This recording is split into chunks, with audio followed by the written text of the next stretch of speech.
கர்த்தருடைய பரிசுத்த நாமத்திற்கு ஸ்தோத்திரம் உண்டாவதாக. கர்த்தராகிய இயேசு கிறிஸ்துவின் நாமத்தில் உங்களுக்கு கிருபையும் சமாதானமும் உண்டாவதாக. இந்த நாளுக்குரிய தியானத்திற்கான தேவ வார்த்தை மார்க்கு அதிகாரம் 4 வசனம் 11. அதற்கு அவர், தேவனுடைய ராஜ்யத்தின் இரகசியத்தை அறியும்படி உங்களுக்கு அருளப்பட்டது, புறம்பே இருக்கிறவர்களுக்கோ இவைகளெல்லாம் உவமைகளாக சொல்லப்படுகிறது. பிரியமானவர்களே, கர்த்தருடைய பிள்ளைகளாகிய நம்மை கர்த்தர் அழைத்திருக்கிறார். நாம் அவரால் தெரிந்து கொள்ளப்பட்டவர்கள். நம்மை எதற்கென்று அவர் தெரிந்தெடுத்தாரோ அந்த நோக்கத்தை அறிந்து ஒவ்வொரு நாளும் அவருக்கு பிரியமுள்ளவர்களாய் நாம் வாழ வேண்டும். மார்க்கு 4:11 அதற்கு அவர், தேவனுடைய ராஜ்யத்தின் இரகசியத்தை அறியும்படி உங்களுக்கு அருளப்பட்டது, புறம்பே இருக்கிறவர்களுக்கோ இவைகளெல்லாம் ஊமைகளாக சொல்லப்படுகிறது என்று சொல்லப்பட்டுள்ளது. கர்த்தராகிய இயேசு கிறிஸ்து இந்த உலகத்தில் வந்து மனிதனாய் வாழ்ந்தபோது அவர் அநேக காரியங்களை குறித்து ஊமைகளாய் பேசினார்.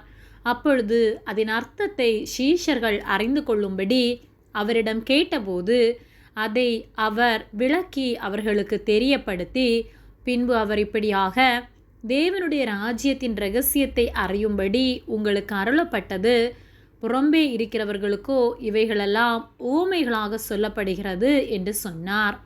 புறம்பே இருந்த நம்மை அவர் தெரிந்தெடுத்து வேத வார்த்தைகளை நம்முடைய கரத்தில் தந்து நாம் நடக்க வேண்டிய நீதியை குறித்து தெளிவாக விளக்கி அதன் அர்த்தங்களை நாம் அறியும்படிக்கு நாம் வேத வார்த்தைகளை தியானிக்கும் போது நமக்கு அதை தெளிவாக விளக்கி தருகிறார்.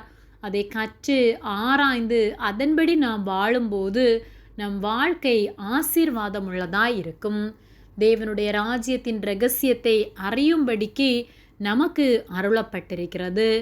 ஆனால் அநேகருக்கு இப்படிப்பட்டதான பாக்கியம் இல்லை.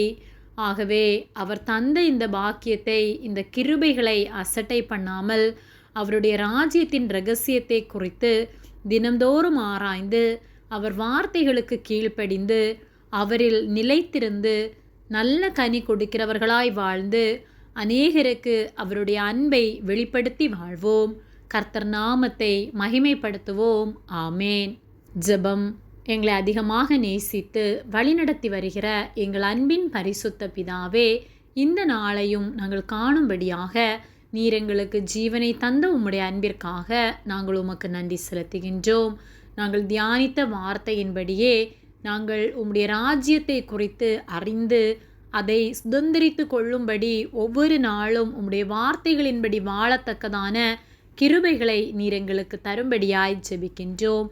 நீர் போதித்து எங்களை நடத்தும்படியாய் ஜெபிக்கின்றோம். உம்முடைய வருகைக்கு எங்களை ஆயத்தப்படுத்தும்படியாய் ஜெபிக்கின்றோம். எங்களை உம்முடைய கரத்திலே ஒப்பு கொடுக்கின்றோம். இயேசுவின் நாமத்தில் ஜெபிக்கின்றோம் பிதாவே. ஆமேன். கர்த்தர் உங்களை ஆசீர்வதிப்பாராக.